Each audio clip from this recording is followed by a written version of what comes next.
Hey everyone, Toby here with Sugar Brown. I'm stoked to start off this series doing an oil change. We're going to talk about the tools needed for the job, oil types, going through the steps, and finally a test drive to make sure everything's running and if there's a noticeable difference in the vehicle.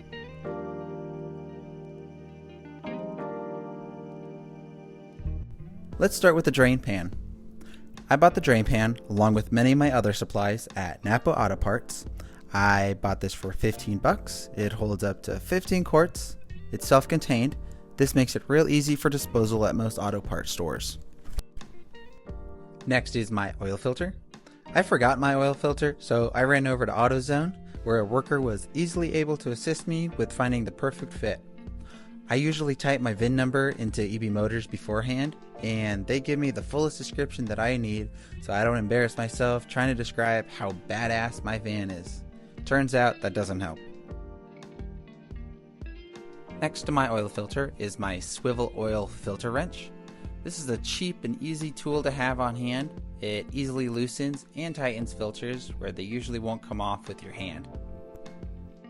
If you're looking for less of a mess, I recommend getting some funnels. I bought this 3-pack for 8 bucks, and not only can I use it for oil, I'm going to be using this for many other projects in the future. The most important part is my motor oil. I'm going to be using 10W30, which is good for year-round and milder climates. When reading which oil is best for my engine, I take notice of the W. This stands for winter, and the number to the left of it is going to be the number 10. The lower that number is, the better it handles in the cold. The second number to the right is going to be the number 30. This is showing how thick the oil stays when it is hot. So next time I do my oil change, it's probably going to be closer to summer and it'll be warmer. I'm going to switch over to 10W40. The hotter your engine runs, the less thick the oil gets, and that's important. Oh, and one more thing I would like to add. I made sure to get high mileage and full synthetic for my van. Although she has very low miles, this blend allows old parts that are drying out to be well lubricated and protected, allowing for a longer life of the engine. Gotta carry all this. I got 7 quarts of oil. My van only needs 6, but just in case, I got a 7th. Normally I'm gonna fill up my oil up to 5 quarts. Then I'll start filling maybe half of this container, start checking the dipstick, and then adding a little at a time until I have the right amount of oil. Along with every oil change, you're gonna need an oil filter. That's recommended, so I'm gonna do that. On top of that, I've got this little tool.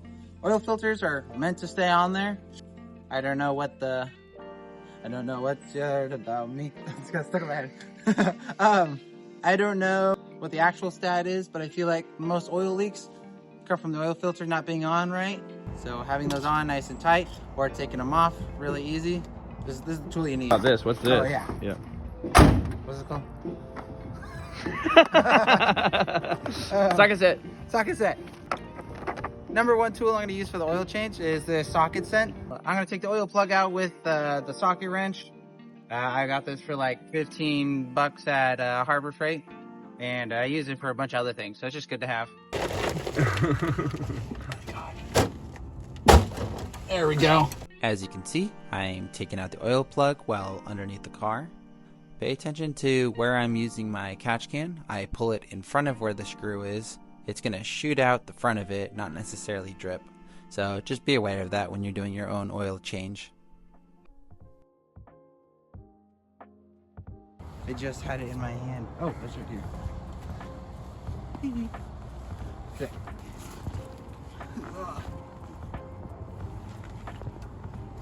It twisted. Made 1 twist. Yes, it's spinning. Here you can see me using that swivel wrench for the oil filter. It really came in handy. I tried to use my hands. It didn't work out for me. Oh yeah.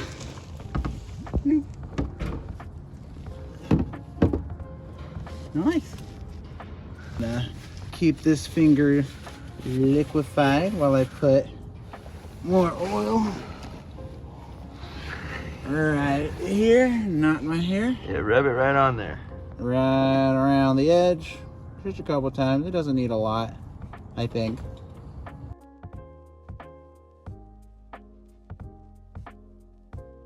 And I'm just gonna flip this over. Bloop. And now I can tighten it. Just the same as I loosened it. There we go.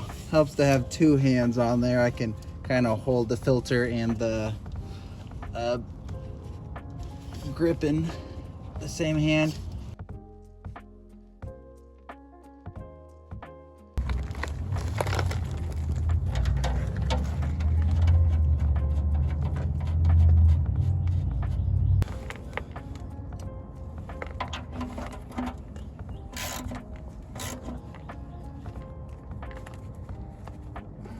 That's all I'm gonna do. Put a little bit of strength into it, but not too much. If later I do see a leak from it, I'll start off with coming back to this, hand tighten it a little bit more. If it's something else, we'll investigate that later. Looking under the hood, I'm about to fill up with oil. My motor identifies its covers as yellow. That sounded like a gender thing. So to tell the ones for oil, for the motor, I have these yellow markers on them. This right here, a big bell looking one, that's where I'm gonna fill my oil. And then my dipstick for checking the motor oil, it's right over here. So pulling my dipstick out right here and cleaning it off before I pour oil in, I am going to be using this to measure how much is in my oil pan. So I wanna have a clean reading when I do that. All right, take that cover off. Every 4 ounces, that's what I'm gonna say. Sweet mail can hear.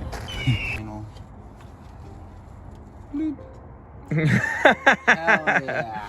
How many funnels does it take to fill your oil back up?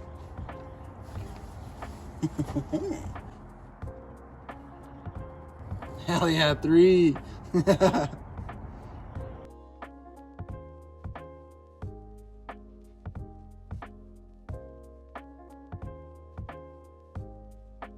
Yeah, so it's at the max. I'm gonna clean that off, stick her back in. First try, pulled the dipstick out. Says it's between the readings that I need, between the minimum and the maximum.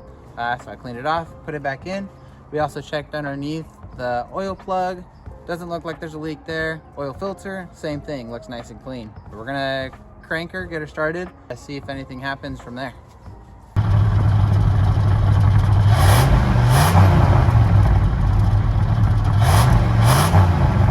Good morning. So it rained last night, which was a bummer. I wanted to get some footage from underneath the van, looking for any noticeable leaks from either the oil filter or the drain plug. I did take a peek underneath. I didn't see either of these components having this problem.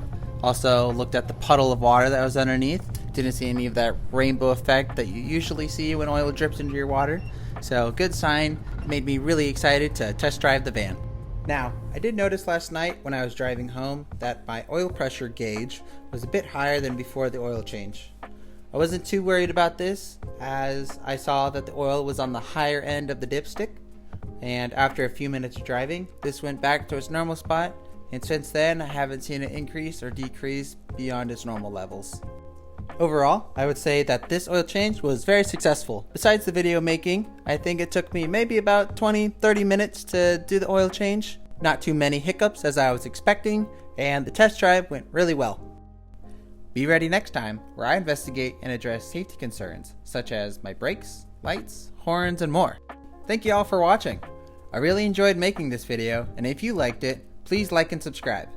If you have any feedback, go ahead and leave it in a comment below, and don't forget to show this to all your van loving friends.